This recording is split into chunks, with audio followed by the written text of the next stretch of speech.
So thanks for having me. I'm Maxwell Smith. I'm one of the client service leads for Slalom in Silicon Valley, which basically means that my job is to take really amazing people that I work with and connect them to our clients and their problems to build teams to craft artful solutions. So I'm very pleased to be here. I feel like I'm in a cool session today. So it's like a bunch of cool people here, so I feel really special to be a part of it. So thanks for having me. Maxwell is cool. Wait, is this on? Is this on now? No, It's on, but it's only fine. one of the inputs I Okay. use that. How about this? Yeah, I can hear it. I made a film to introduce this earlier because it did come up when somebody had come up to me earlier. I lead the user experience practice for Slalom in Silicon Valley. And I've done so for, since we've been in Silicon Valley, which is about a year and a half now. I've actually worked with Slalom for a number of years, and I've done this around the globe, from London to Amsterdam to New York to here, from Dallas, that's where I hail actually.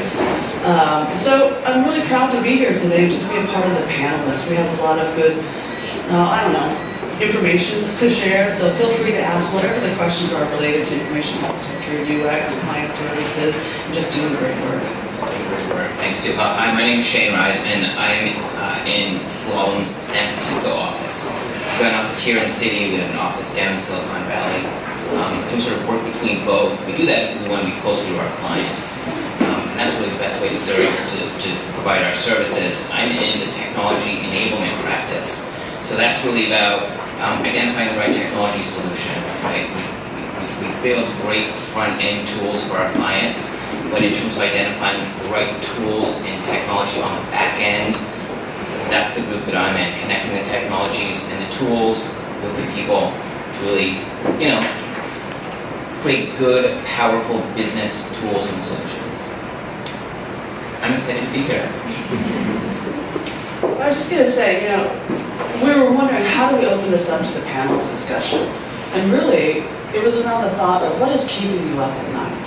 For me, what keeps me up at night is solving some problems in the valley for clients that are just larger than life.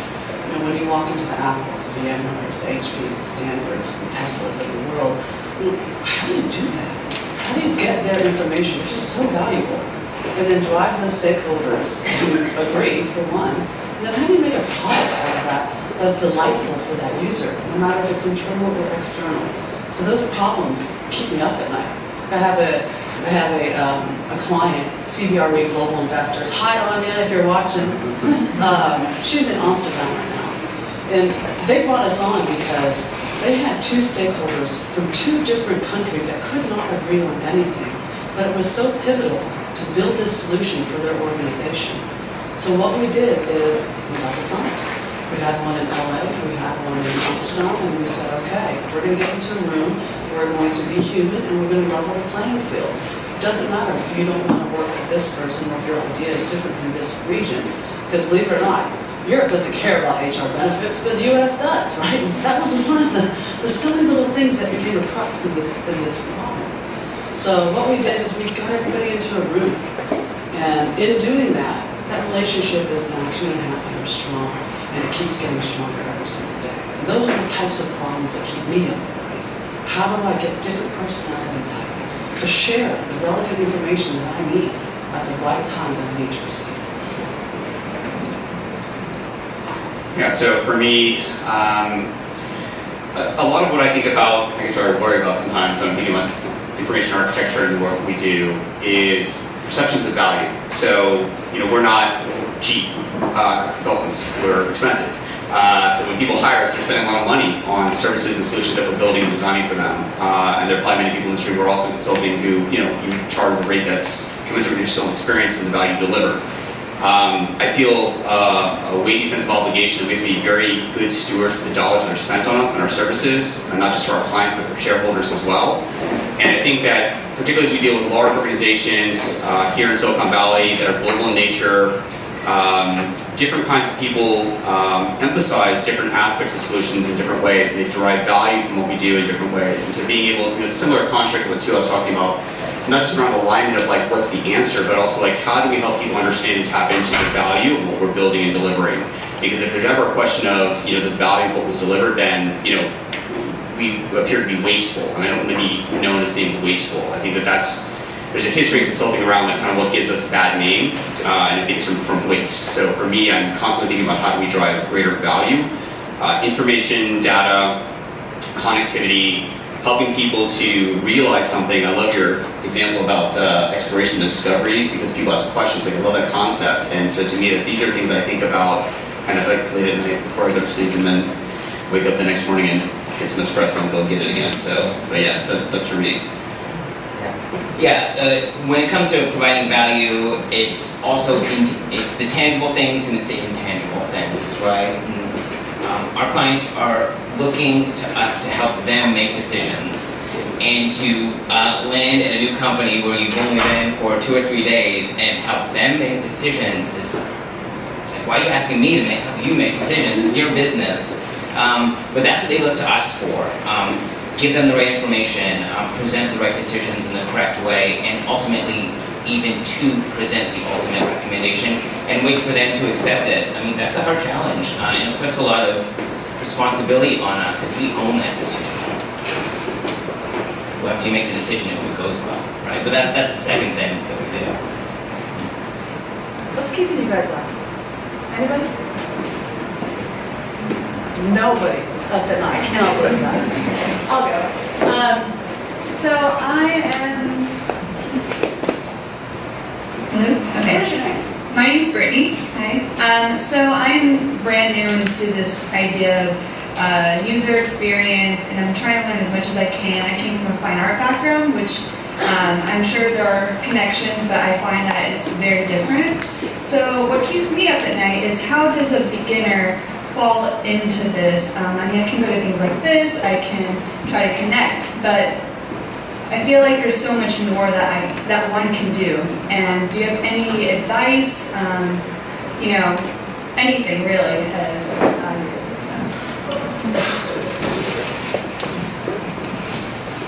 Let me make sure my ears are turned on correctly. Are you saying that your background in fine arts has led you now to a professional career that looks like it's going to the user experience field? And how can you break into that field as someone who is just now learning? Is that what you're asking? Yes, sorry if I was not clear. Oh, no, I'm just trying to repeat and reiterate. What you're saying is valuable. What's interesting is I have a fine arts background. I'm going to date myself, but I graduated college in 1993. And I found that the transition at that time was a little more natural because this field didn't exist back in the 90s, right? We were just talking about human-computer interaction. Information architecture was bubbling up to this sphere. But what happened is when the transition from we artists to we designers happened, I just jumped on board. I don't know what else to tell you other than screw getting your toe wet, just jump in, right? Shweta, for example. Shweta, yeah? On the spot. Well, I'm putting her on the spot. She did a really great thing, because during the interview with Shweta, what I really noticed is that in hiring Shweta, she didn't have a tremendous amount of professional experience, but what she did have was a passion to create those things that she knew an employer was going to look at and find valuable. She took the initiative to go out and do projects on her own that spoke about information architecture, that spoke about UX processes and methodologies, and that allowed her to speak about her passion, her desire, her background to grow. So I say jump in, be honest, put your best foot forward. If you were a passion, if you come from fine arts, my hunch is that you might be more of a visual designer, as we say, right? And do it. Go to a hackathon, maybe volunteer, right? There's the general assembly. Gosh, this space, right? Make connections, but don't be afraid to just Don't put yourself into any sort of, don't paint yourself in any sort of way. If there's something that you feel like you need to learn more of, jump in there and do it, like Thu-Ha's saying. If it's the harder stuff, if it's the technology, learn the technology. It never hurts to be able to speak to those audiences as well, as the more softer people that you'll come into contact with in an organization. Able to speak on. Thank you for the question. Hey, my name is Blaine, and I have a question. I think this covers all of you. Oh, thank you. From design to simulations and technology. When you jump into like a tier 1 as a consultant, what techniques do you have to integrate yourself with the team so you're not looked at as like a competing outside force that they went out of house for? You really get integrated and they trust you and want to work with you. Well, I guess I'll start. At the start of it, it's really about intentions, right? So if I enter into a room and into a conversation and my intention is I'm here to dominate, to drive, or to be, the badass consultant, that's the energy people are going to pick up from me, and that's how I'm going to convey myself. We talk a lot about our core values at Slalom because they're important things to us. We have a lot of them. The two that I like most are to do what is right always and to smile. And I find that if I do those two things, right, kind of everything else in the middle, staying humble and curious, all these other core values that we talk about sort of just happen. So when I come to a conversation or to a first meeting, I'm really conscious of am I smiling, right? And am I engaging people in the conversation? Because I think more often than not, the best solutions, the best engagements we've had with premier clients have been cases where it hasn't been all about us and it hasn't been all about them. It's about we together working as a team that's greater than the sum of its parts, right? Because we've got lots of diversity. Your question is really awesome. So many different backgrounds and experiences that people bring to the table, all of which can create tremendous value. And if we let go of our egos, if we allow ourselves to work together, then we can do really amazing things, probably even more than we would have initially thought kind of coming into engagement. So to me, intentions are very important, and I'm mindful of that. Yeah, and to me, I just like to get to know that person too. I mean, look at me, right? Sometimes it's a lot to walk into a tier 1 and to receive me. So I like to show up early. I like to meet people before meetings. I like to introduce myself and set the playing field. But when I'm doing that, the most important thing I'm doing is I'm collecting what they want to get out of this meeting. Because after introducing myself, I turn on my ears and I listen. Right? So if you can just listen to their intent, their purpose, and their desire independently, then you can probably see patterns that allow you to put that together throughout that meeting or that project or whatever that program is that you're working on. So that's my advice, is to really, get to be friends with that person in a professional sense. Make them feel valued right off the bat. Because when you have basically put your trust in them, you expect them to put their trust in you. Because you're only as successful as they allow you to be, right? It's not about ego. It's about getting the right information from the right people at the right time. It doesn't have anything to do with you. I would say it has everything to do with you. I would say, understand what you need, what enables you to be effective, what can they do so that you can contribute more, understand your own role, and what, and how you fit into the larger scheme of the project. And own that, that's you, and the team's not going to do good if you're not doing a good job. So, again, have some confidence when you go in that you're going to play an important role in how those other people and you can work together as a team. Is that helpful? I mean, is there a more specific? No, that was actually what I was looking for, because it seems a lot of times when out-of-house agencies come in, it can be combative almost, but it's interesting to know how on both sides you can view it as not like a competition, but as an alliance that's going to get a better product. I was recently on a GoPro project, and we're building an application for them, but that aside, the dynamic was really very important to this project, because we worked with stakeholders who, think about GoPro, very new company, in its pinnacle of growth, then it's got some bad news, and things might be a little bit tanking, and everybody's running around the organization trying to grab land and figure out who's who, right? And then they all have to work together on this large initiative. And they call this external consulting firm in, who, this is a millennial company, so they're looking at us thinking, what are you going to do for us, right? What happened is we were able to facilitate the stakeholders, but the internal UX department and creatives within that organization loved us. They loved us because we were able to provide a neutral voice to a very dynamic situation internally that had so many forces that we don't see all the forces. We just get the impact of what is happening, right? It's coming at us. But that creative team really worked with us. So much so they took PSDs from us and then made them their own. Who does that? That's pretty cool in my line of work, to work with an organization with such a great name who was willing to accept the value that we brought to the table, even though it was virtually the same task that they do. Their organization did not appreciate it in that sense to solve a business problem, right? The business has needs. We need some designs, we need some leaderboards, we need a video. They trust them to do that.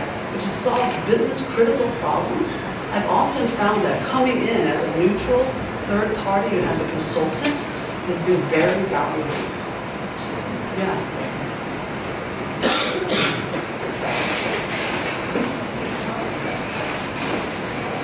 So I'm newish to the field, but I feel like it's something I hear from all corners, that a lot of the time I go in on an engagement, I'm a contractor, and people have hired me and then they don't know what I do. And I'm a UX designer, and I do everything from research to usability testing to wireframes. So I do a lot of stuff, but then they tell me that they want the bluer, or that they don't need to talk to the user because they used to work in the field that we're working on the product for, and things like that. So how do you deal with stakeholders that either already know the answer that they want or the solution that they want, or who aren't really sure why they hired you, they just want you to put some design on it?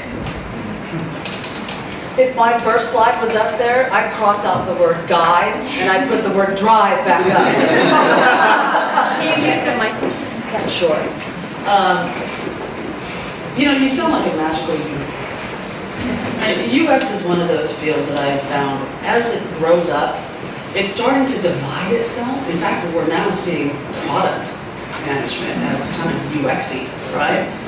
So when you're a UX person in a, what we like to call role-based project, it's just yourself within a team, you're acting as a contractor, and you have, your sphere of influence is about this big, your project is this big, right?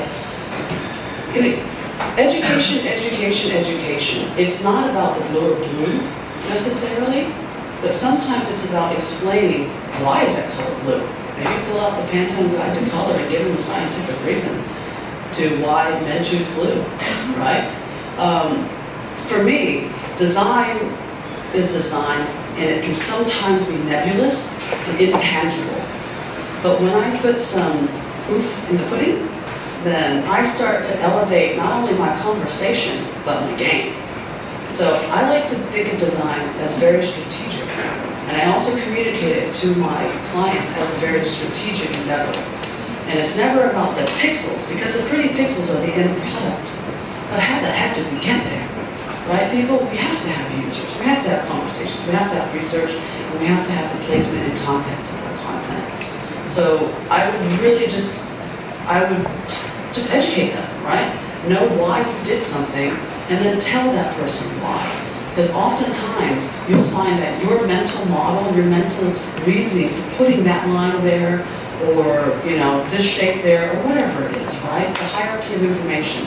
There's a reason, and it's legitimate. So follow it up with legitimate reasons and less feelings. So it's a lot in the question, right? So I'm telling myself many stories about what you must have experienced that kind of led you to ask it. Part of it for me, I guess, is I would taking a step back.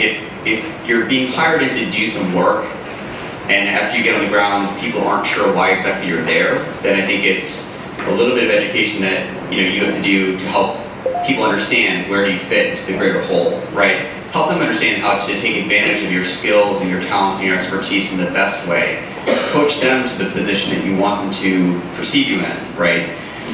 That's one kind of, I guess, observation or suggestion. The other would be, so what I hear when you talk about the color blue, what I hear is you feel that maybe someone is diminishing the value of your work because they're having a conversation with you about, like, can you make this more cornflower than do something else, right? It's like office space, right? How do you I always seek to understand why people are focused on whatever it is they're focused, right? So if someone's bringing a really strong energy to something, and it's just different from where my headspace is at, maybe I'm missing something. I try not to go too far down a path of making an assumption about what it means when they're talking to me about this specific thing. Perhaps in this case, there is a reason behind or a passion or an energy that's driving them to think or say or do what they're doing. And by tapping into that, you can then sort of, work with them as opposed to viewing it as an opposing force, right? How do you take that energy? Then when you do like Aikido or how do you take, or Jiu-Jitsu, how do you take the energy that's coming this way and redirect it into a different space? Part of doing that is seeking to understand why is it that they're focused on this element? What's the compelling position for them? Like, why is that important? So by asking questions, seeking to understand, and then redirecting and recoaching, you can get to a better place, and maybe that is helpful guidance too. Like one more question? You had questions earlier. What's your case? So, Ishmi. This is Mike. Okay, so my question is kind of a follow-up question to we were discussing. Yep. So you mentioned the pixels are the end products, and it's all about showing them the value of your work and why other people should care about designers and design in general. So, what do you think?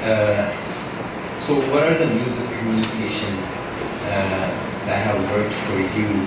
When you are talking to or showing this value to non-designers, and especially highly technical people who just think that they have the technology, people should just love it as it is. Right? Why design is a thing. Yeah, that's a great question. I'm so passionate about what I do, and oftentimes when I start projects, I come in with that passion. And from the get-go, if you learn how to just read a room and the different types of people it takes to put together a solution, you don't just have leaders in project management, we also have technology leaders, you have design leaders, you have architect leaders, and they all speak a different language and they receive differently. And being the put in the box of the pretty picture person, I really find a lot of tremendous value in explaining. I think that you cannot explain enough. I think that if you're educating someone as to not just the importance of the design, but their part of the process, and you explain that your participation was maybe it's the end product, and maybe that person chose the darker color of blue, then I can say, you know what, because you chose this darker color of blue, you really allowed the human eye to differentiate between this other color of red. And now we're using that blue to stick out and draw the eye everywhere because we know as designers, we can take the human eye anywhere we need to on that page. So for me, it's about reinforcing their value and their participation, aligning it to the business goals, right? Because people always want to do good for their organization. And if you can tell them that whatever we're doing today has an exponentially huge impact on their tomorrow, then they find greater value in that. So explain, validate. So in my experience, incentives are more about metrics and numbers and graphs and charts, right? And so you think when you just describe work to them as well, just telling them, giving them the explanation and the story why you chose one color. I don't think it necessarily always works, but this does bring me back to mind with VMware. We're doing this employee engagement thing. And what's happening is the business needs to see the benefit of people. So what we did is we said, okay, what matters to a business? What is its bottom line? It's the money, right? So how can I tie what I do, those pretty pictures, into this? And what I did is I said, if I made this experience, not the pretty picture, but this experience better, if I designed an interaction that was based on personas that were predefined and user stories that were put into a system and validated, then all of a sudden I can save the user's time. And when I marry time to user experience, we ended up saving VMware $50 million by saving users 15 minutes a day. It's pretty incredible, right? So I encourage you to think out of the box and present some valid reasons for that. So from a design standpoint, sometimes I like to choose metrics that mean something to the business. Yeah, a lot of our clients are starting to think about this in terms of digital content and how people are interacting with digital content. So if through a good design, you can enable people to consume pieces of digital content more readily, share, follow, co-collaborate on pieces of digital content, and measure that, and you can do that, and that's enabled by good design, then you can demonstrate that value to the client. Say, look, we're measuring fewer emails are flying by because people are sharing files in the cloud. There are fewer meetings because people are going to the intranet to consume information. You measure these things and report on that flow of digital content. That's one way to substantiate and make that argument. I think the only thing I would add to it is there are many value propositions for different audiences, and the nature of the person you're trying to help understand the value that you're bringing. It's the engineer, and the belief that we have, the hypothesis we have, is the engineer believes that if the code is good enough, right, then people will use it. Okay, so I come from a change management discipline, and before that, business process engineering discipline. So I've done lots of different things. And like at the end of the day, like it doesn't really matter what you build. Like people have to buy into it in order if they're going to do it, right? So your product, it could be really great code, but if it looks ugly, like people in the place that we live, in particular, you know, in this market, people understand it's an ugly product. They might not use it. And there's some people who are like, yeah, I only want basic. Like we work with a guy who uses Notepad. Remember that? Notepad, like he doesn't use Evernote, just only wants to use Notepad. I don't get it, but for him that's the thing. For him, the simplicity is the value. He doesn't care about the Notepad is not aesthetically pleasing because it does what he wants. But beyond that, I think most people want to use and experience cool things, and design is a piece of that. But also too, when I think about information architecture, go beyond design, like the relevance of what I'm using to me in my life, right? And I think design helps people, or engineers, as an example, who, not to sound like I'm typecasting, but might be a little bit removed from the human experience in some cases, right? It helps make what they build more human, right? Or more appealing to the human. And I think that that's important, because if you are building this cool thing, you want it to be successful. Success is to be adoption occurs because people want to use it. That's just another way of framing the value. Are we in time? We're done. So if you want, we can take one more question because I saw your hand. If you're working on a cross-functional team on architecting a solution to a common problem, all the different teams, if they've already been prepared, they're thinking about the same problem, they might have their own great insights and already brainstormed some solutions before you come together in, let's say, a brainstorming session. I'm wondering if you guys have any tips, any suggestions for kind of a level setting, like an introductory kind of an exercise, or how do you start to get everybody on the same page so that in a course of, let's say, a few hours, we're not going to get into start talking and then everyone gets into their own kind of preconceived solutions that they may have come to the table with. Still being able to tap into that, but working together, like if there's some good practices to start off those kind of sessions, I'd love to hear some. So for me, that says collaboration. If you know that you have a set of stakeholders who are going to come with their preconceived notions, typically they do, but what I'm hearing from you is they've taken it a step further. They may have collaborated, they may have solutioned, and they may have done your job for you, right? To me, it's about collaboration. So I would have a meeting, and I would have an agenda, and I would have some techniques for driving a workshop. So if you know that there are different parts of the organization who are coming into this and you feel that they are going to either derail you or maybe have some very powerful input that needs to align to other groups that you're working with, I say have a workshop.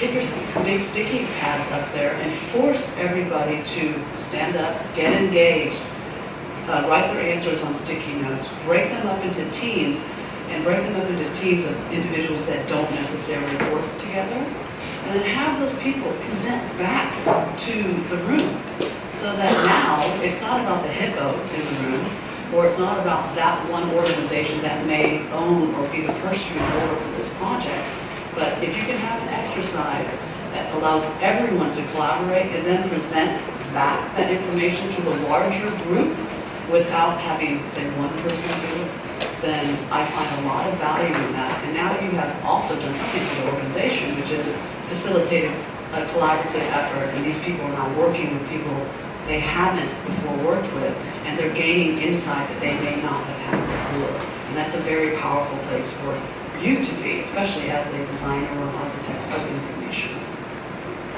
Don't you think it's, sometimes I like to bring the boring parties, I like to meet with them separately beforehand, before I bring them all together, so nothing kind of flares up, they feel heard before they all get together. That, you know, that we can reduce the likelihood that one person's going to derail the whole meeting. Just a tactic. Agreed. I feel like we're standing between them and foods. I feel very. All right. So that was the last question. We'll stick around, so feel free to let us know. Thank you.